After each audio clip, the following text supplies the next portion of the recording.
वयाच्या 20व्या वर्षी माझं लग्न ठरलं. माझी लग्न करायची अजिबात इच्छा नव्हती. स्थळ तसं खूप चांगलं होतं. शिवाय आईबाबांची इच्छा. खूप गोंधळ उडाला होता माझा. माझ्या सर्व इच्छा पूर्ण करणारे माझे आईबाबा आज माझ्या इच्छेचा विचार का नाही करत? खरं सांगायचं तर माझं होणारं सासर कोणालाही हेवा वाटेल असंच होतं. माझा नवरा प्रथमेश 25 वर्षाचा होता. राजबिंडा, शिवाय पोलीस सब इन्स्पेक्टर, त्यात एकुलता एक.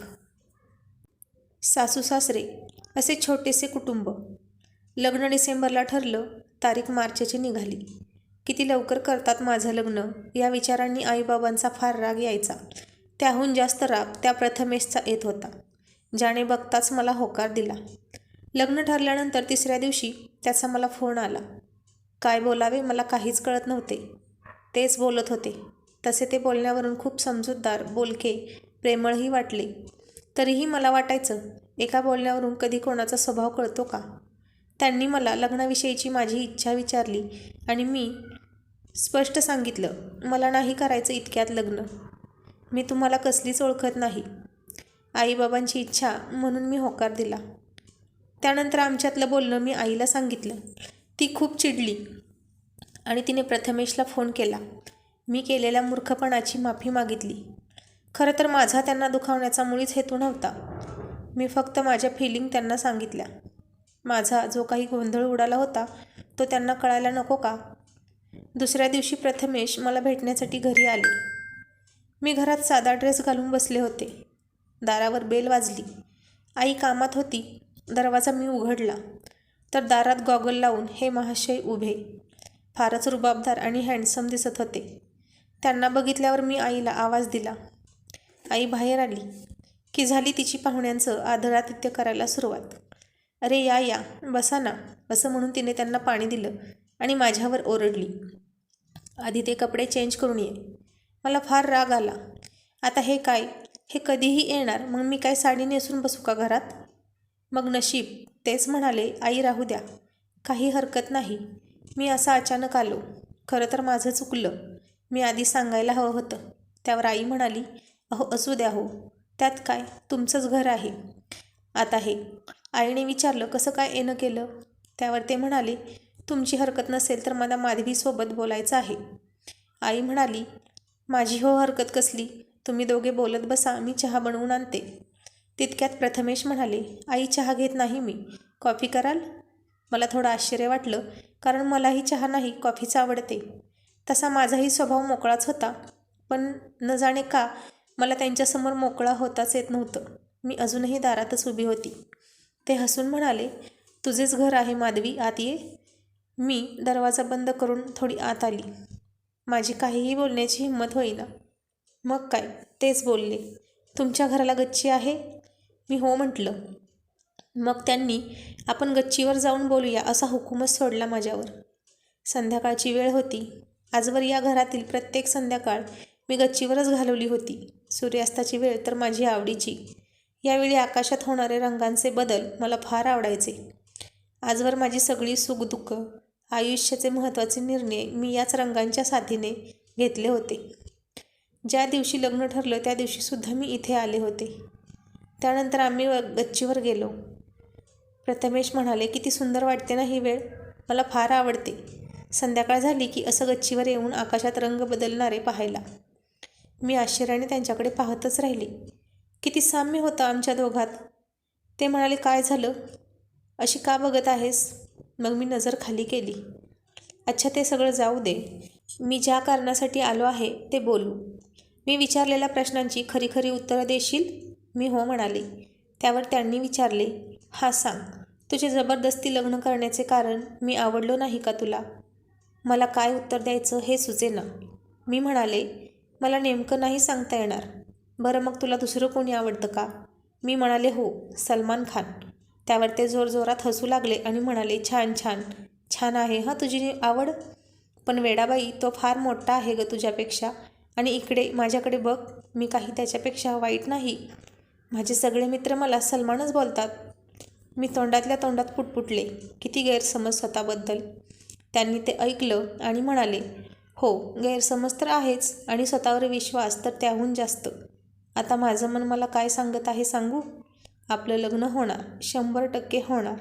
खरं सांगायचं तर मला तू आवडलीच आहेस आणि तुझ्याकडेही मला नकार देण्याचे काही विशेष कारण नाही.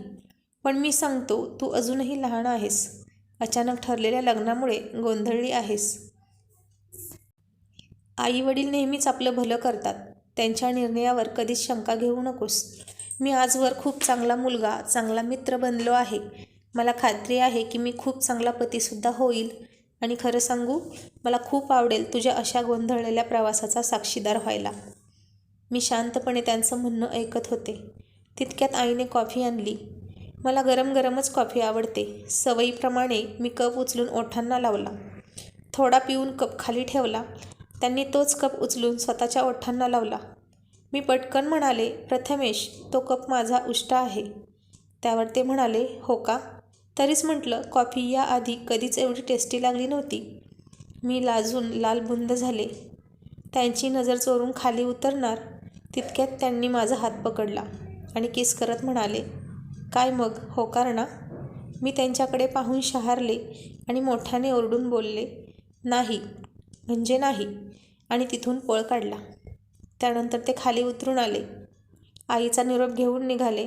कसे कोण जाणे, पण माझे पाय आपसुकच माझ्या खोलीच्या खिडकीकडे वळले. त्यांना पाहायला. त्यांना कळू नये म्हणून पडद्याआड लपून पाहत होते. त्यांनी गाडी रिव्हर्स घेतली. माझ्या खोलीकडे हॉर्न दिला, हसले आणि निघून गेले. नाही, हे शक्यच नव्हतं. त्यांना मी तिथे उभा असलेली दिसणं. कसं कळालं असेल त्यांना? इतक्या कमी वेळात किती जास्त ओळखू लागले होते ते मला. माझा तर विश्वासच बसत नव्हता. रात्री जेवतानाही त्यांचाच विचार करत होते. जेवण काय खाल्लं, कसं खाल्लं, काहीच कळत नव्हतं. प्रथमेशिवाय कोणाचाच विचार डोक्यात येत नव्हता. तो हात मी तसाच धरून ठेवला होता, अजून धुतला नव्हता. नंतर मी माझ्या खोलीत झोपायला गेली. बराच वेळ प्रयत्न केला, पण झोप काही येईना. तो हात तसाच गालाला लावून बसले होते.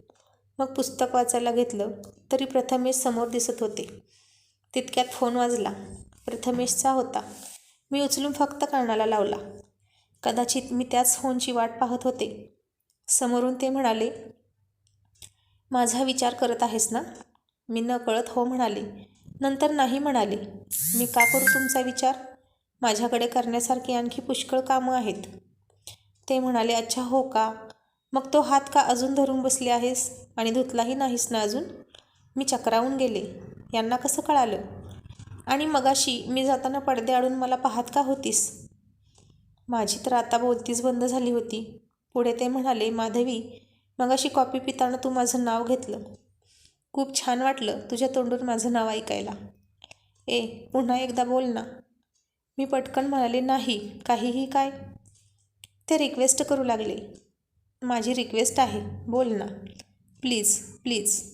आणि तसंही नाव असंच घ्यायला सांगत आहे, उखाण्यात नाही सांगत जी इतकी लाजतेस. मग मी म्हणाले, अच्छा ठीक आहे. याआधी नाव घेतलं तेव्हा इतकं काहीच वाटलं नाही, पण आता अचानक लाज वाटू लागली होती. मी अगदी हळू आवाजात त्यांचं नाव घेतलं, प्रथमेश. त्यावर म्हणाले, जरा मोठ्याने बोल. जेवली की नाही आज माझ्या आठवणीत? आता मात्र मला थोडा रागच आला. किती मनमर्जी करावी माणसाने. मग मी रागानेच त्यांचं नाव घेतलं. घ्या, प्रथमेश प्रथमेश प्रथमेश, बास. त्यावर म्हणाले, आहा, याला म्हणतात आंधळा मागतो एक डोळा आणि देव देतो 3 डोळे. त्यांच्या विनोदाने मला हसू आलं. माधवी, लग्नानंतरही असाच आवाज देशील ना? त्या दिवशी आम्ही रात्रीचे 2 वाजेपर्यंत गप्पा मारल्या. आम्ही घसल्या ते एकटेच बडबडत होते, पण छान वाटत होतं सर्व ऐकायला. त्यांनी मला त्यांच्या लहानपणीच्या आठवणी, मित्र, शाळा, कॉलेज, आईबाबांचा स्वभाव, नातेवाईक, आवडते रंग, छंद, गाणी सगळं काही सांगितलं. एवढं सगळं ऐकल्यावर ते मला जराही अनोळखी वाटत नव्हते. इतक्या शंका टेहून आहेस माझ्या मनात, मग त्या काढल्याशिवाय मला कशी जागा मिळेल? आणि माझ्या मनातल्या त्यांच्याबद्दलच्या सर्व शंका त्यांनी हळूहळू दूर केल्या आणि खरंच त्यांच्यासाठी माझ्या मनात जागा निर्माण झाली. ते म्हणाले, लग्नाआधी इतकी ओळख पुरेशी, लग्नानंतर तुला माझ्या सगळ्या वाईट सवयी समजतीलच की? मी पुन्हा गालात हसले. 2 वाजत आलेले बघून स्वतःच म्हणाले, अरे बापरे, 2 वाजले ग. तुझ्यासोबत बोलताना वेळ कसा गेला कळलंच नाही. छे, किती बडबडतेस. मला तर जराही बोलू दिलं नाहीस. मी इकडे गालातल्या गालात हसत होते. त्यांना ते कसे कळाले काय माहीत. मला म्हणाले, हसू आलं ना की माणसानं मनसोक्त हसावं, असं लपून छपून नाही. आणि एखाद्याला लपून छपून तर अजिबात पाहू नये. ते जे काही बोलायचे ते मलाही आवडू लागलं होतं. खरं तर नुसतं बोलणं नाही, तेही थोडे थोडे आवडू लागले होते. आणि फोन ठेवताना ते म्हणाले, हनीमूनला कुठं जायला आवडेल तेही सांगून ठेव, म्हणजे पुन्हा बुकिंगची गडबड नको व्हायला. किती कॉन्फिडन्स होता यांच्यात की यांचं माझ्यासोबतच लग्न होणार आहे. आणि हो, तो हात सकाळी आंघोळ करताना तरी धू. तुला हवे तेवढे किस देऊ शकतो मी. तो शिळा झाला ना आता. मी लाजून लाजून चूर झाले होते आणि प्रथमेशचा चावटपणा थांबतच नव्हता. पुढे काय, माझं त्यांच्यासोबत लग्न झालं. ते थोडीच ऐकणार होते माझ्याशी लग्न केल्याशिवाय. आज आमच्या लग्नाने 1 वर्ष पूर्णचा प्रवास केला. भांडण एकदाही झालं नाही असं नाही. खरं सांगायचं तर अधूनमधून मी चिडचिड करत असते. जोरदार भांडण करून काही दिवस माहेरी जायचं असं माझं स्वप्न आहे. पण माझं ते स्वप्न स्वप्नच राहणार. प्रथमेश या जन्मी तरी ते शक्य होऊ देणार नाहीत. बाहेर मोठ्या मोठ्या गुन्ह्याचा छडा लावणारा माझा नवरा संध्याकाळी घरी येताच लहान मुलासारखा माझ्या खुशीत शिरायचा. आज आमच्या लग्नाचा पहिला वाढदिवस. मी आज त्यांना एक गिफ्ट देणार आहे. लवकरच आमच्याकडे एक चिमुकला पाहुणा येणार आहे.